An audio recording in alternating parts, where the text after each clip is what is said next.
no hay preguntas tontas, todas las preguntas son buenas de acuerdo a su contexto en el cual usted esté. So all questions are welcome. There's no dumb questions, no stupid questions. All questions are acceptable. Okay. So who's first?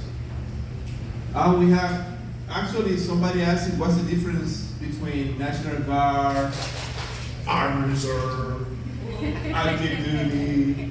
So what's the main difference? We haven't talked about any, maybe some benefits about pay, blah, blah, blah. So. Well, what I can tell you is that when it comes to the National Guard and the Reserve, as many of us visit in Puerto Rico, the National Guard missions are what is called DISCA, domestic operations, which means we're dealing with hurricanes, rivers, and now, unfortunately, earthquakes. When it comes to the Reserve, their missions are LISCO, large-scale operations. So when it comes to those missions that are local, we will be the first one called. Rarely, if anything, unless it's a chaplain, you may be able to come into the mission. But usually our missions are separated in nature.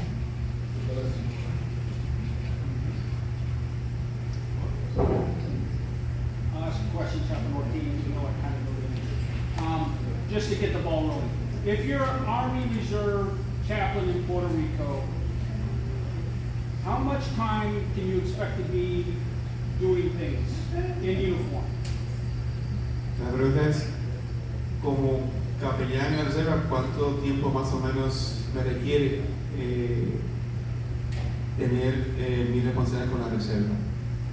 So actually, this is a real response.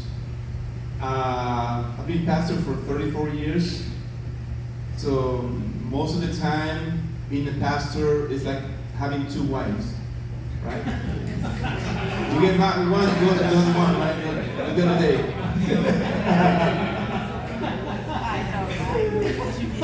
But I do have one. Okay? Praise God, I have one. This one. One is enough.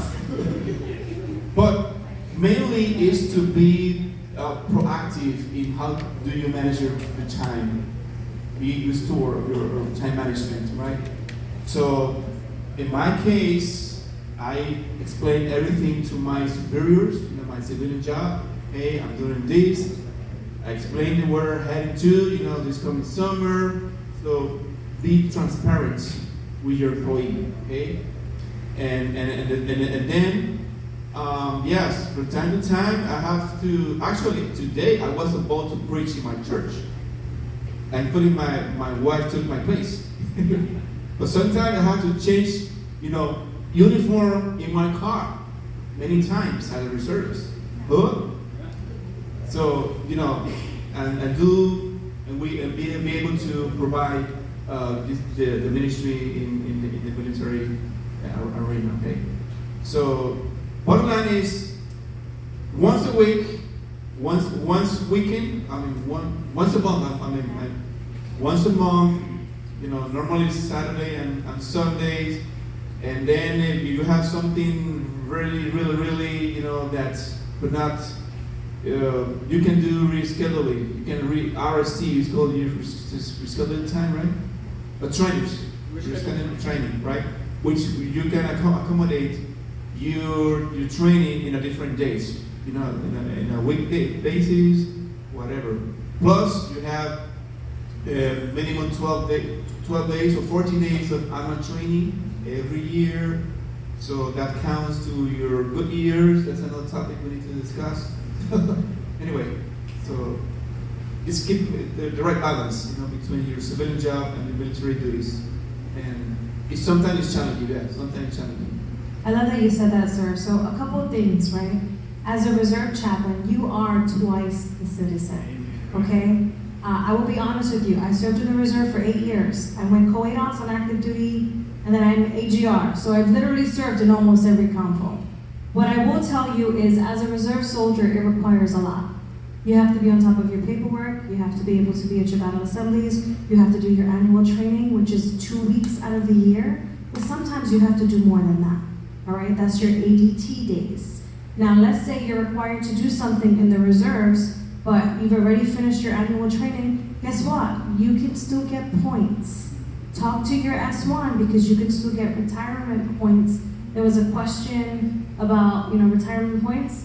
That you can still get compensated. It may not be in pay, but it can be in retirement points that will help you when you get to the end of your career and you're wanting to retire and you're like, man, these points came in at the perfect time. So I think at the end of your career, each point is worth like $1. So don't be afraid to ask for those retirement points when you need to. And then for us as regular Army, it is what it sounds like it is, active duty. It's like you would have a job 9 to 5, Monday through Friday. You would work as on the same thing and being on active duty or regular Army.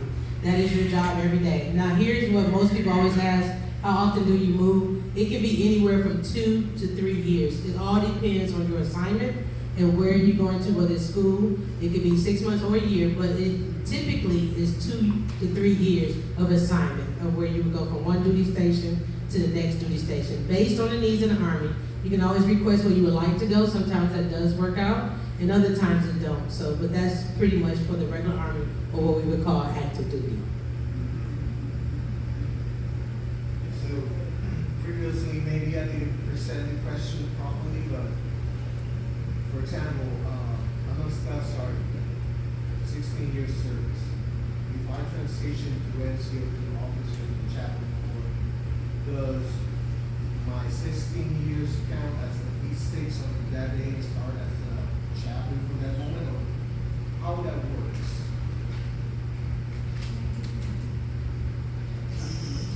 First, you're AGR, excuse me, you're National Guard, right?